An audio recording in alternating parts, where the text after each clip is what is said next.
చాలా ముఖ్యం. వరం ఇస్తానంటే అట్లా ఉండాల. అదృష్టవంతుడు ఇంకా 50 ఏళ్ళు ఉంటే బాగుండును. అందుకే నీకు ప్రాణం కూడా పెట్టి, ఆ ప్రాణం కూడా పెట్టింది కారణం అదే. ఒక నిరీక్షణ అనేది అది బాగా ఉంటుంది, అది రుచిగా ఉంటుంది. అది తర్వాత ఇంతే అని కాకూడదు. కొండ దూరానికి ఎంత నున్న కనపడుతుంది కదండి, ఎంత బాగుంటుంది, నున్నగా ఉంటుంది.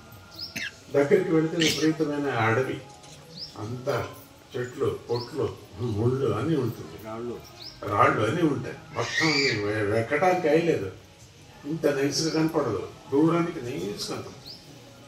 సో కాబట్టి సద్గురువు కూడా వరం అనేటువంటిది అంతేనే.